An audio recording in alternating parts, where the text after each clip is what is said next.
5.30 waktu Indonesia Barat. Sesaat lagi kami hadirkan Mutiara Pagi. Topiknya kali ini mengenai merindukan Haji Mabrur. Pendengar, bagi Anda yang ingin mengirimkan pertanyaan, silakan kirimkan melalui nomor WhatsApp kami di 081-nya 5 kali 4.200. Sudah tersambung melalui line telepon bersama guru kita, ada Kiai Haji Mahfud Hidayat LCS SIME.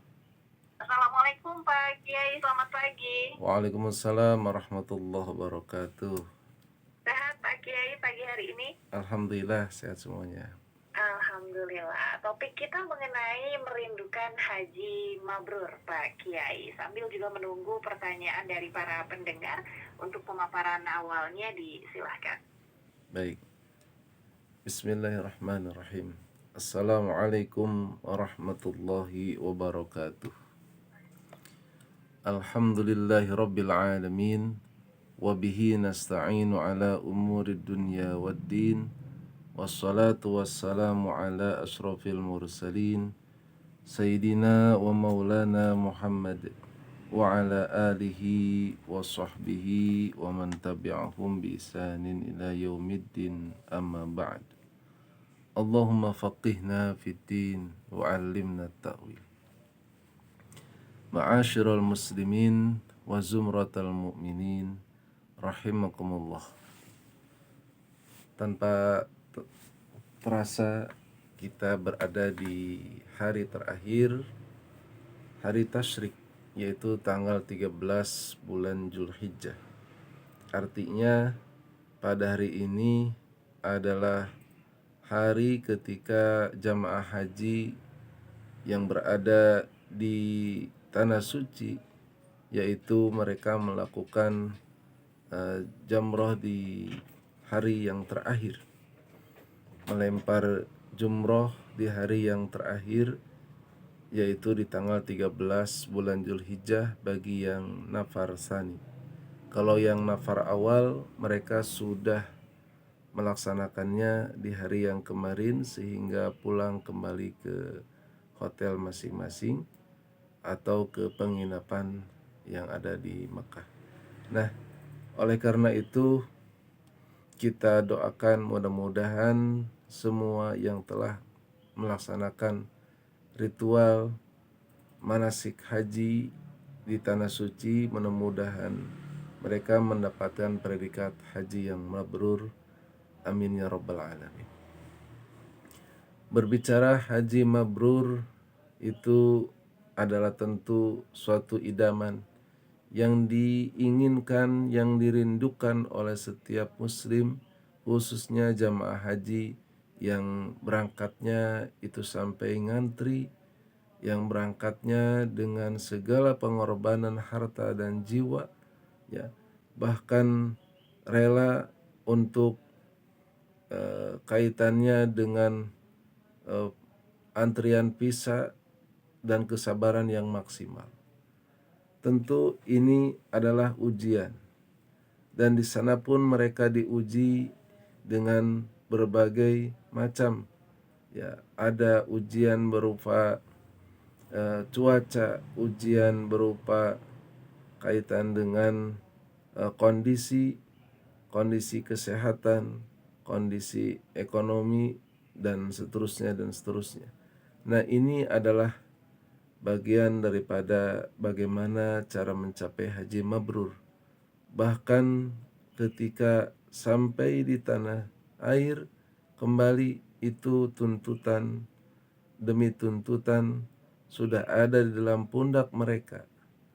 Apa yang sudah mereka lakukan selama di tanah suci, ya, berupa simbol-simbol kehajian, simbol-simbol ritual, mulai dari memakai pakaian ihram, kemudian menggunakan ihram itu untuk tawaf, untuk sa'i, untuk wukuf, dan untuk jumroh akobah. Itu semuanya adalah bagian dari yang tidak terpisahkan tentang kesetaraan manusia di hadapan Allah Subhanahu wa taala. Yang manusia ini terkadang beragam pakaian, dan itu harusnya meskipun beragam pakaian, harusnya hatinya adalah sebagai hamba Allah. Jangan sampai hanya karena pakaiannya itu jabatan, hatinya pun ikut sebagai jabatan, sehingga melihat orang lain kecil, sehingga menjadikan orang lain rendah yang ada di bawahnya. Padahal kesombongan adalah suatu yang tidak diridhoi oleh Allah Subhanahu wa taala. Nah, haji mabrur itu perlu kiranya menerapkan semua nilai-nilai dalam hajinya ke dalam kehidupannya setelah dia pulang ke tanah air. Maka apa balasannya haji mabrur itu sungguh luar biasa. Dalam sebuah hadis Rasulullah Shallallahu Alaihi Wasallam menyampaikan, ya, al hajjul mabrur laisa lahu jazaun ilal jannah, bahwa al haji atau haji mabrur itu tidak lain balasannya adalah surga. Hadirin ma'asyiral muslimin rahimakumullah. Nah, ternyata untuk mendapatkan predikat haji mabrur ini pun bagi orang yang tidak melaksanakan ibadah haji, tentu mereka merasa iri, khususnya bagi yang tidak sempat, antrian sangat jauh, usia sudah sepuh, kemudian kaitannya dengan ekonominya rapuh, ya, itu kan sangat sulit untuk menempuh. Bagaimana kaitan dengan orang tersebut sementara mereka pun sama-sama ingin merindukan surga? Maka Allah Subhanahu wa taala dengan maha adilnya itu memberikan alternatif, ya. Untuk surga itu tidak hanya satu jalan dengan haji mabrur saja, tapi Allah Subhanahu wa taala memberikan melalui lisan nabinya apabila sholat subuh berjamaah, kemudian berzikir sampai nanti tidak keluar kecuali setelah terbit matahari, kemudian ada sholat isyraq di situ, pahalanya sama dengan berhaji. Nah, oleh karena itu bisa jadi ada orang yang mabrur sebelum berhaji, atau ada orang yang tidak mabrur meskipun haji, dan haji yang mabrur itu yang dirindukan karena balasannya adalah surga. Wallahu a'lam bishawab. Baik. Kiai, untuk pertanyaannya kita sudah ada yang masuk. Mungkin izin Delis bacakan ya Pak Kiai. Silakan teh. Baik. Yang pertama adalah Assalamualaikum warahmatullahi wabarakatuh. Waalaikumsalam. Selamat pagi Pak Kiai, host serta penggemar setia Mutiara Pagi. Semoga selalu dalam lindungan Allah Subhanahu wa taala. Amin ya rabbal alamin. Ibadah haji merupakan puncak ibadah serta penghambaan kita kepada Allah Subhanahu wa taala nih Pak Kiai, dan penyempurna rukun Islam yang kelima. Tapi ada dua sisi berbeda dalam pelaksanaannya. Satu sisi ada orang yang rela nunggu atau ngantri belasan bahkan puluhan tahun dengan nyicil dan menabung. Tapi di sisi lain ada yang daftar langsung berangkat karena level ekonominya berbeda. Mungkin yang plus mungkin ya Pak Kiai ya. Iya, yang plus. Untuk mencapai titel atau derajat haji mabrur mungkin tergantung niat serta keikhlasan dalam melaksanakan ibadah haji tersebut. Karena tidak sedikit banyak yang berhaji hanya untuk mendapatkan gelar atau titel haji, karena sekembalinya ke tanah air tidak ada perbedaan dan peningkatan dalam segi ibadah, tetap seperti yang dulu-dulu saja.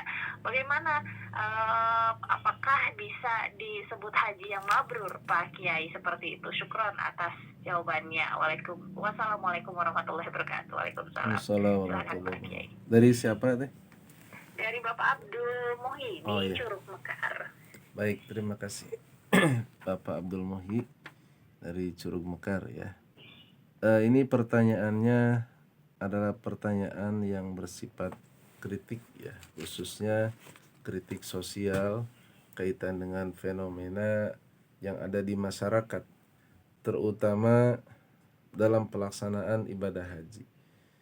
Ya, jadi haji mabrur itu memang sangat berat. ya. Karena mulai dari pemberangkatan, artinya sebelum berangkat sampai di tanah suci, kemudian kembali ke tanah suci, itu harus tetap berada di dalam track, ya, berada di dalam rel jalur ridho Allah Subhanahu wa taala. Ya, ketika berangkatnya sudah menggunakan hal yang tidak dihalalkan, misalnya mengambil bagian kuota orang lain untuk dia ambil, atau dia menggunakan dengan hasil korupsi untuk berangkat ke tanah suci, atau yang lainnya yang itu tidak dibenarkan menurut agama. Nah, itu dari berangkatnya sudah keliru. Kemudian di sananya pun dia sering marah-marah, ya, apalagi di sananya dia banyak belanjanya atau tidurnya daripada melaksanakan ibadah haji, ya. Tentu itu kaitan dengan haji mabrur yang keliru, ya. Sehingga tidak mesti orang yang pulang dari tanah suci itu menjadi haji yang mabrur. Maka yang paling penting ketika pulang ke tanah suci ada perubahan. Oleh karena itu sangat berat di sini untuk mempertahankan haji mabrur, sama halnya sangat berat mempertahankan kriteria takwa dari orang yang sudah selesai menjalankan ibadah puasa. Nah, kita refleksi ke diri masing-masing, semoga ibadah yang kita lakukan tidak hanya haji itu membuahkan akhlak mulia, membuahkan ketakwaan dan kemabruran khususnya dalam ibadah haji. Wallahu a'lam. Baik, terima kasih Pak Kiai. Untuk Bapak Abdul Muhi juga terima kasih atas pertanyaannya. Kita ke pertanyaan berikutnya, Pak Kiai, dari Ibu Irma di Cilebut. Assalamualaikum, selamat pagi Pak Kiai dan juga Teh Delis. Waalaikumsalam. Wassalam. Izin bertanya Pak Kiai, yang misalnya seseorang berangkat haji lalu meninggal saat keberangkatan, belum sampai atau belum sempat melaksanakan ibadah haji, katakanlah misalnya meninggal di pesawat atau meninggal pada saat sampai di Mekah, apakah itu bisa mendapatkan gelar haji mabrur Pak Kiai?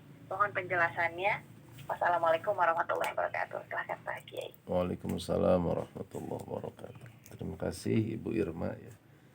Ini juga mewakili beberapa pertanyaan karena memang ada banyak, ya, orang yang berangkat haji dalam usia sepuh dan takdir Allah, ya, itu tidak bisa kita menghindar ketika sebelum berangkat itu diwafatkan oleh Allah. Nah, orang yang jamaah yang seperti ini, maka oleh Amirul Hajj atau dalam hal ini adalah Kementerian Agama melalui para petugasnya, mereka langsung menghajikan.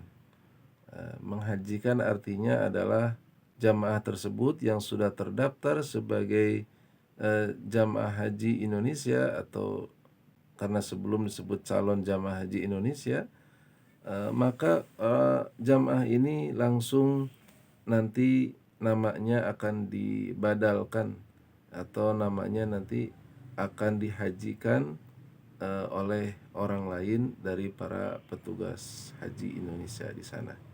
Nah, oleh karena dia sudah berangkat, hanya saja tidak sempat melaksanakan ibadah haji. Nah, beda halnya dengan orang yang di tanah air belum sempat berangkat atau belum sempat daftar.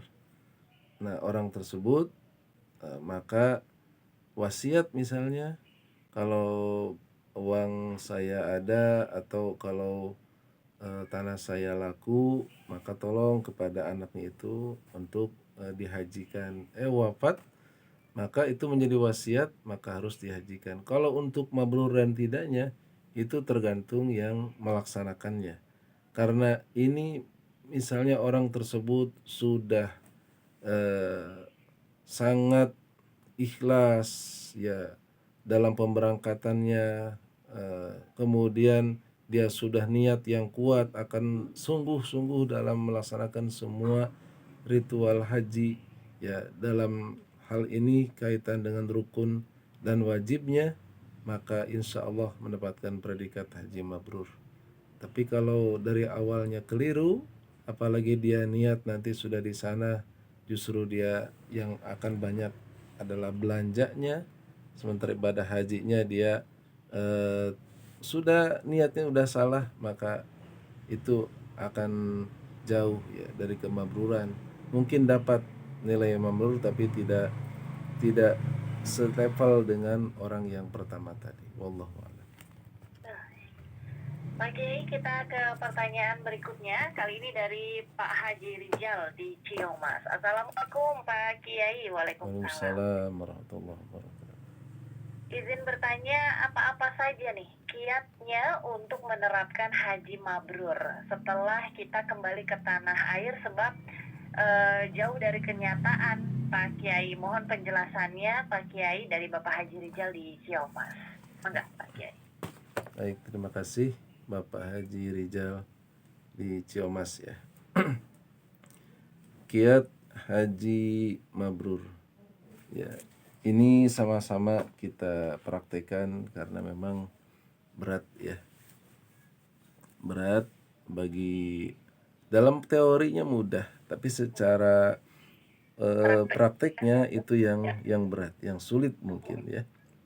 Yang pertama adalah sepulangnya dari tanah suci, kita mampu menangkap pesan-pesan yang sudah kita lakukan di tanah suci. Sepulangnya dari tanah suci ke tanah air, kita mampu menangkap pesan-pesan ilahiyah yang ada di tanah suci untuk kita praktekkan di tanah air. Yaitu ya, anggap sedikit saya sampaikan. Pertama adalah ketika menggunakan ihram, itu pakaian putih, serba putih semuanya, tidak dibedakan antara yang memiliki gelar dan tidak. Ya, maka jangan sampai sepulangnya dari tanah suci kita merasa marah ketika tidak dipanggil Pak Haji dan Bu Haji. Nah, karena haji itu gelar, harusnya gelar itu pertanggungjawabannya kepada Allah, bukan gelar untuk menjadikan alat kesombongan di tengah manusia. Nah, yang kedua adalah kaitan dengan ibadah tawaf. Tawaf itu mengelilingi Ka'bah sebanyak 7 kali dalam posisi yang ya terus itu miring ya satu arah, menyalahi jalur jam. Maka artinya adalah kita kembali ke masa lalu, mengevaluasi diri, jangan sampai kesalahan-kesalahan masa lalu kita ulangi. Sudah ketika setelah haji kita lihat masa depan yang lebih baik lagi ya, sehingga ada perubahan kepada arah yang lebih baik. Itu dalam sa'i juga disimbolkan seperti itu. Dari Safa ke Marwah merupakan usaha yang maksimal dan berujung kepada penghambaan atau rasa berserah diri kepada Allah Subhanahu wa taala. Wallahu a'lam. Baik. Kali ini dari Ibu Supriyati di Sindang Barang, Pak Kiai. Assalamualaikum Pak Kiai. Waalaikumsalam. Harus bagaimana supaya menjadi haji yang mabrur itu, sedangkan sesudah haji kelakuannya belum berubah Pak Kiai? Salah satunya senang melihat tampilan wanita yang pakaiannya kurang baik atau seronok, senang melihat yang seksi-seksi seperti melihat iklan-iklan di media gitu. Bagaimana haji yang begitu Pak Kiai? Sudah lupa sama predikat hajinya. Mohon pencerahannya dari Ibu Supriyati di Sindang Barat, Pak Kiai Maka. Ya, terima kasih Bu Supriyati dari Sindang Barang ya. Karena yang bertanya ibu-ibu, kalau yang bertanya bapak-bapak mungkin bagaimana hukumnya Bu Haji yang sering melihat tampilan orang-orang laki-laki yang tampan gitu. Bapak-bapak tampan ya. Kebalikannya. Nah, jadi memang ini satu adalah fitrah manusia.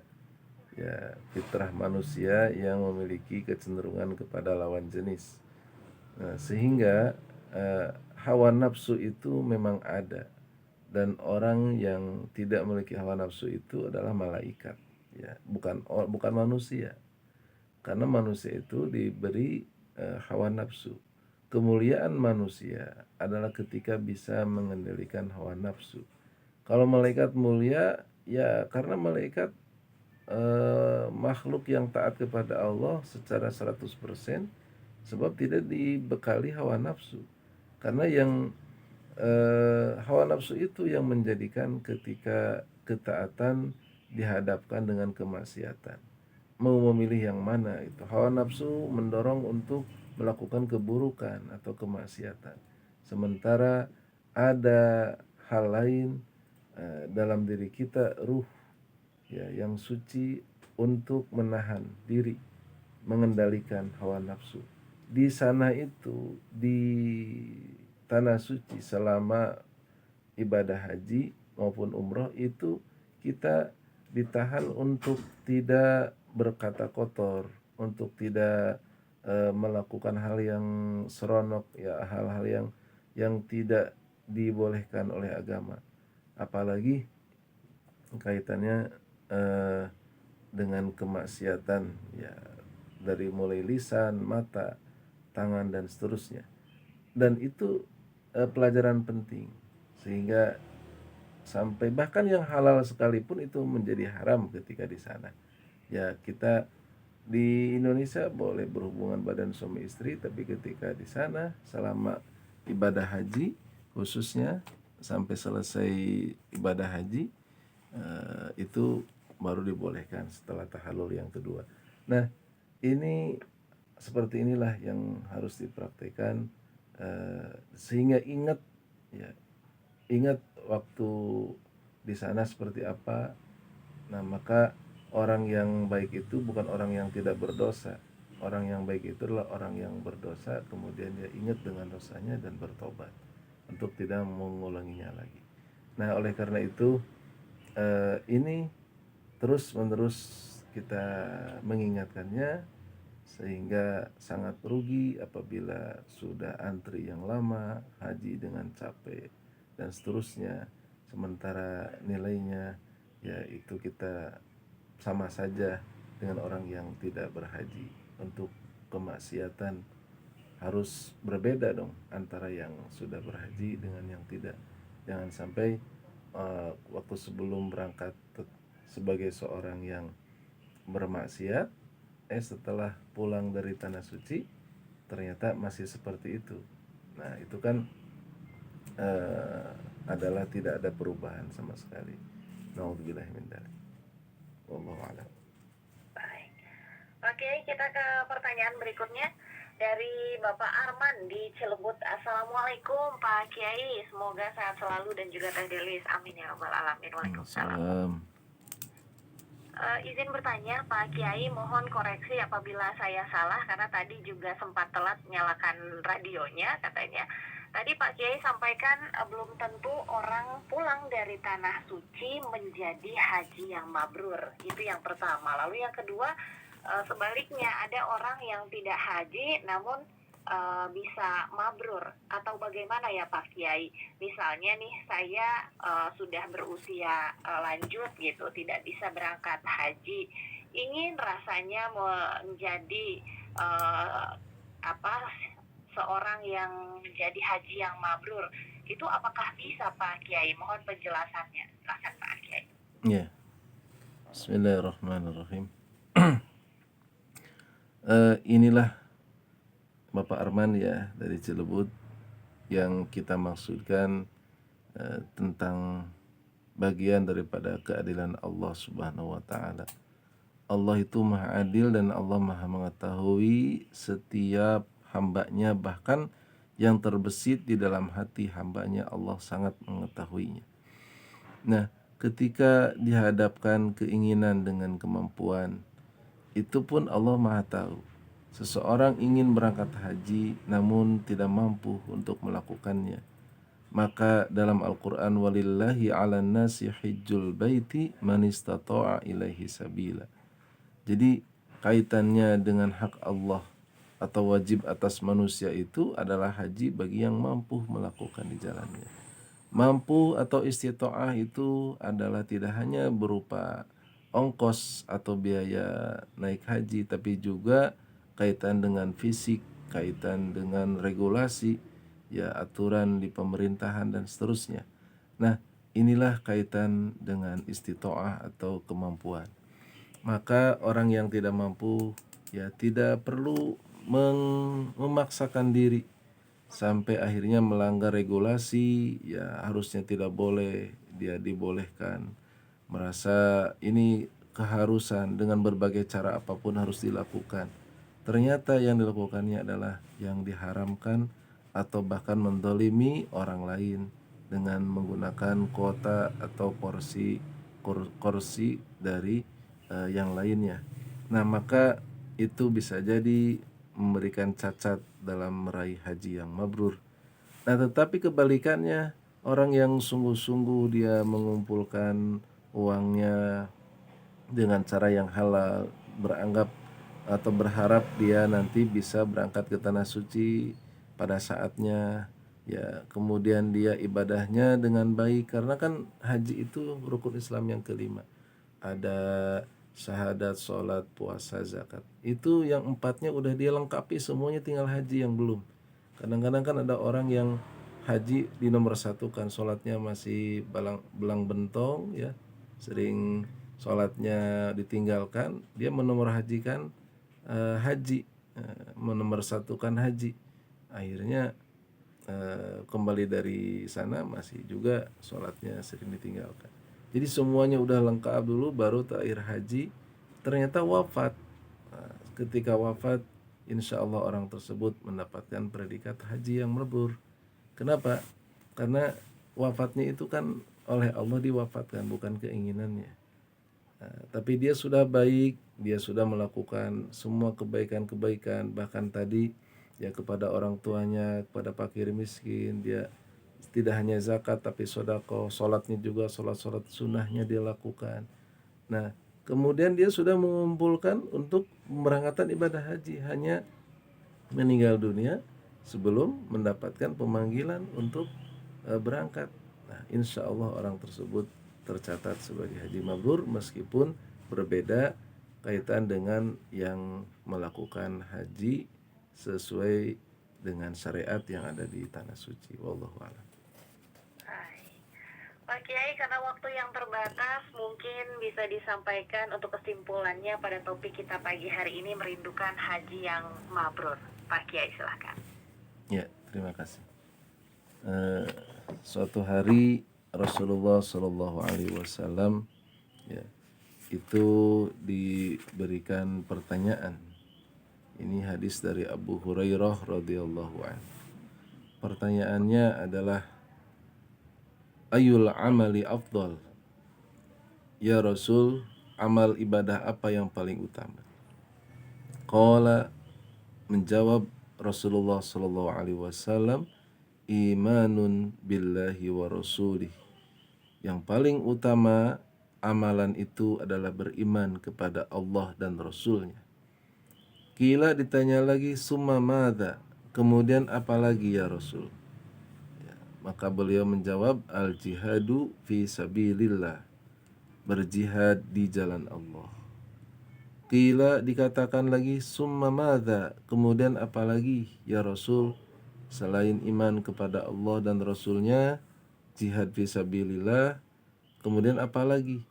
Rasulullah menjawab, hajjun mabrurun, haji yang mabrur. Muttafaqun alaih.